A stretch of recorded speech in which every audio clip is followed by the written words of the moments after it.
இன்றைக்கி என் கையில் நிறைய பணம். இன்றைக்கி நான் ராஜா. எவனும் என்னை கேள்வி கேட்க முடியாது. என் இஷ்டப்படி நான் வாழ்வேன். என்னைய பொழுது என்ன இது திடீர்னு நெஞ்சு வலிக்கு. ஐயோ அம்மா, தாங்க முடியலையே, தாங்க முடியாது. யாராவது ஹெல்ப் பண்ணுங்க. ஐயோ டாக்டர், நான் எங்கே இருக்கேன்? எப்படி இங்கே வந்தேன்? உங்களை ஒரு நல்ல மனுஷன் இங்கே கொண்டு அட்மிட் பண்ணார். திடீர்னு உங்களுக்கு ஹார்ட் அட்டாக் ஆகலாம். நல்ல வேலை அவர் நேரத்தோடு கொண்டு வந்ததுனால உங்களை ஈஸியாக காப்பாற்ற முடிஞ்சது. அந்த கடவுளுக்கு நன்றி சொல்லுங்கள், அந்த நல்ல மனுஷனுக்கு நன்றி சொல்லுங்கள். டாக்டர், நான் நல்லவர் எங்கே இருக்கார்? அவரை பார்க்கணுமே. கண்ணீர் விட்டு அவருக்கு நன்றி சொல்லணும் டாக்டர். இதோ வர சொல்கிறேன். என்ன தம்பி, நல்லபடியாக கண்மொழிச்சிட்டிங்களா? ஆமாம் சார், நல்லபடியாக கண்மொழிச்சிட்டேன். என்னை ஏன் சார் காப்பாற்றுனீங்க? என்னை ஏன் காப்பாற்றுனீங்க? என்ன தம்பி, ஏன் இவ்வளோ மனமுடச்சி பேசுகிறீங்க? நான் ஒரு பிக் பாக்கெட் சார். எத்தனையோ பேர்கிட்ட இருந்து சாதுரியமாக பிக் பாக்கெட் அடிச்சிருக்கேன். அவங்க பணத்தை திருடி இருக்கேன்.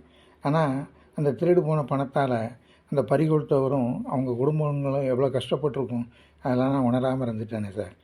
இங்கே பாருங்கள், இன்றைக்கி எனக்கு திடீர்னு ஹார்ட் அட்டாக். உங்களை எனக்கு முன்ன பின்ன தெரியாது சார். ஆனால் நீங்கள் என் மேலே இறக்கப்பட்டு என்னை காப்பாற்றிருக்கீங்க. இதுக்கு நான் என்ன கைமாறு சார் செய்ய போகிறேன்?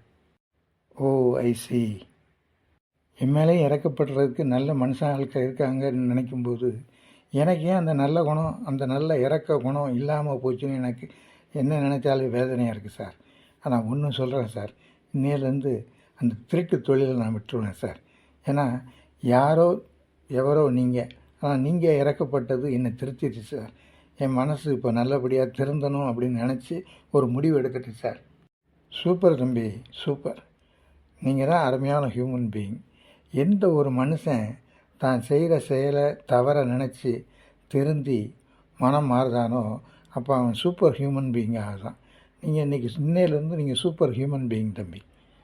அது மட்டும் இல்லை, நீங்கள் எப்போ மனம் மாறிட்டீங்களோ, நல்ல மனுஷன் ஆகிட்டீங்களோ, அப்போ உங்களுக்கு உதவ வேண்டியது என்னோடய கடமை.